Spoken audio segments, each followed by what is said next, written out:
Nah, kali ini ada waktu kita coba naik ke atas ya. Pemandangannya seperti apa? Cukup penasaran ya. Kalau di selatan, teman-teman, kita akan melewati jembatan JPO JPM Pinisi ya, di sekitar Karet. Nah, kita coba yang ini dulu ya. Kalau di JPO atau JPM Pinisi kita sudah beberapa kali ya melakukan liputan. Nah, ini kita ingin lihat yang di JPO Sudirman, JPO tanpa atap yang saat itu dibuka atapnya di era Pak Anies Baswedan ya. Nah, teman-teman, kita pagi-pagi berolahraga dengan menaiki tangga JPO Sudirman. Relatif terjal, yang ini tidak ada area yang miring ya. Jadi tidak ramah difabel ini karena JPO lama ya, teman-teman. Dan tidak ada juga liftnya. Nah, ini penampakannya, teman-teman. JPO tanpa atap Sudirman. Agak terik ya menjelang pukul 10. Tapi pemandangannya cukup oke, teman-teman. Nah, ini pemandangannya ke arah Jalan Jenderal Sudirman ke arah selatan, di mana bunga tabebuya lagi berkembang dan menjelang gugur. Nah, ini ke arah BYD, salah satu provider atau pemegang merek ya di Indonesia untuk electric vehicle. Nah, namun di parkiran masih banyak non-electric vehicle ya, mungkin karyawan atau pengunjung. Nah, ini teman-teman ke arah utara. Indah ya, saat bunga tabebuya bermekaran. Nah, ini teman-teman, putih, menarik, menjadi pemandangan yang baik untuk Jakarta, terutama di sekitar Jalan Jenderal Sudirman dan Tamrin. Berikut kemudian Jalan Cikini Raya di Jakarta Pusat. Di Jakarta Selatan juga ada di sekitar Raya Kemang ya, teman-teman. Sudah mulai berbunga. Dan ini penampakan dari bougainville-nya, warna ungu. Wow, keren ya, teman-teman. Ini first time atau pertama kali BDTP melintasi JPO ini. Walaupun sering ke Jakarta, namun tidak selalu melewati area ini ya, teman-teman. Dua arah cukup ramai ya, jelang berakhirnya ganjil genap.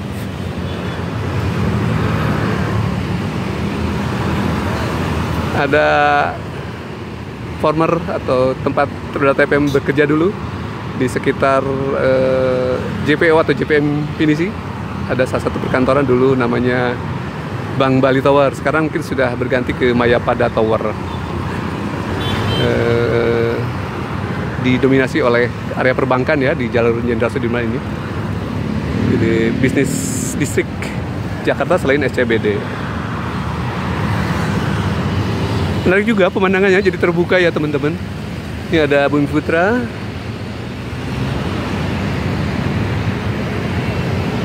Nah, ini pemandangan ke arah utara. Share. Nah, jadi terbuka ya, pasca dibukanya dari atap. Nah, ini bekas atapnya ya. Ada rokok dipotong ya. Ada Indofood Tower sebelahnya.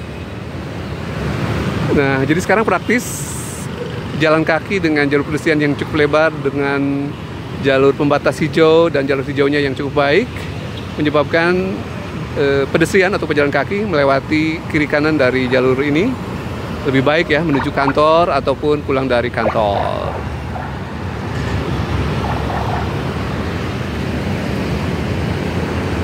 Nah, sebagian yang masih ada di sebelah timurnya adalah beberapa titik dari bunga tabebuya yang sudah mulai rontok ya.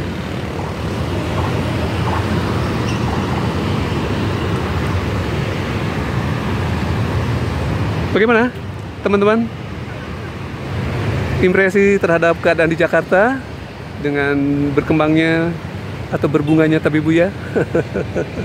Baik ya, teman-teman. Namun sayangnya penggunaan kendaraan pribadi masih sangat masif ya, teman-teman. Baik kendaraan roda 4 maupun roda 2. Dan terlihat smoke-nya atau polusi udaranya masih terlihat cukup pekat ya, teman-teman. Dari kejauhan di sela-sela gedung yang kemungkinan udara itu terperangkap ya, sehingga tidak keluar dari zona yang berada di sekitar sini, polusinya ya, polutannya. Nah, demikian juga yang ke arah selatan. Smognya masih cukup tebal, terutama di perjalanan pagi menuju ke kantor atau setelahnya pada saat jam pulang ya teman-teman.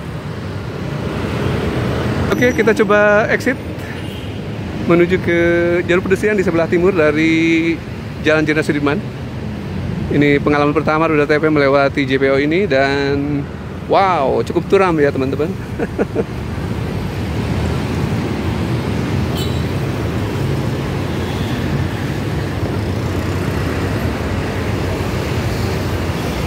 Nah, ini pemandangannya, ada ke arah Sahid Hotel, ada di selatan SCBD. Nah, ini pemandangan ke JPU-nya teman-teman, dan ini menuju ke bawah. Aduh, ada licin-licin nih, harus hati-hati. Ada tetesan air dari kemungkinan penyiraman ya, jadi harus berhati-hati langkahnya. Mind your step. Nah, coba kita lihat dari sisi bawah teman-teman. Nah, ini pemandangan JPO-nya. Ada mbak-mbak yang melintas, mbak cantik. Nah, demikian pemandangan dari bawah ya teman-teman. Suasana pukul 10 pagi di Jalan Jenderal Sudirman, di sekitar JPO Sudirman, JPO tanpa atap, di mana saat ini momen bunga tabebuya sedang berkembang, dan sebentar lagi mungkin akan rontok seluruhnya.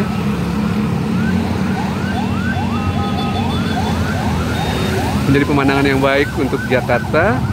Semoga saja diteruskan ke arah lainnya ya, tidak hanya di jalan utama di kota Jakarta ini. Oh, ini ada apa? Maung Pindad ya, kendaraan TNI.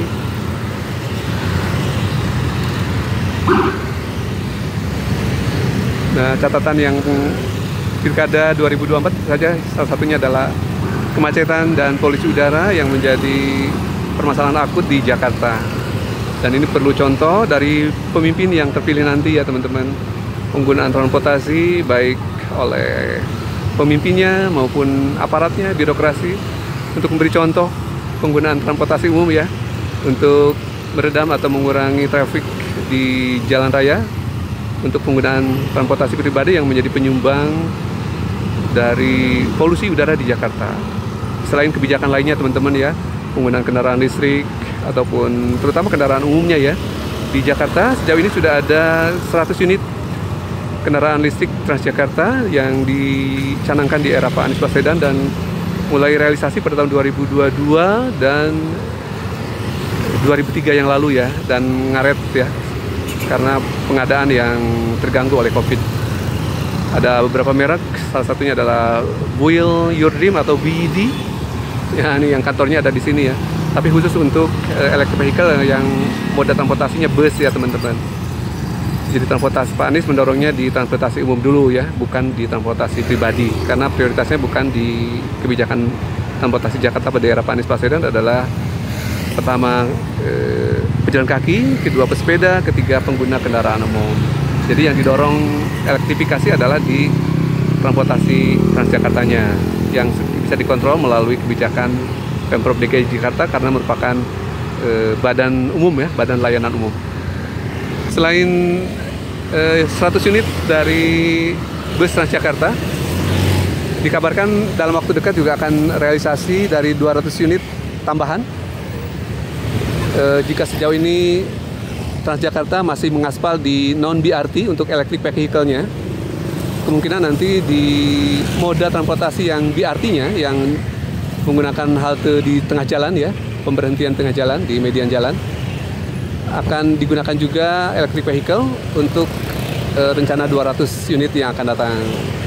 Jadi populasi Transjakarta bila mana terrealisasi akan menjadi 300 unit electric vehicle. Kemungkinan di tahun-tahun yang akan datang ya, timelinenya Belum tahu persis apakah dipenuhi tahun 2025 atau setelahnya juga, teman-teman. Dan kabar baiknya, di Harapan Presiden sudah pernah tercapai keterangkutan atau melayani pengguna dalam sehari adalah 1 juta. Hari-hari ini Transjakarta sudah melayani pengguna sekitar 1,3 juta. Dan di Harapan Presiden bahkan dicanangkan hingga sampai 4 juta bila mana nanti pada peak pelayanan dari Transjakarta ya, yang bila mana seluruh rute sudah terpenuhi, terutama menggunakan Transjakarta ukuran besar, dikabarkan bisa sampai 4 juta pengguna dalam waktu sehari. Tentu saja itu butuh kesadaran dari pengguna kendaraan pribadi yang saat ini masih dominan di Jakarta, baik roda 2 maupun roda 4. Yuk kita dukung transportasi Jakarta menggunakan layanan umum ya, baik transportasi menggunakan rel maupun non-rel seperti Transjakarta.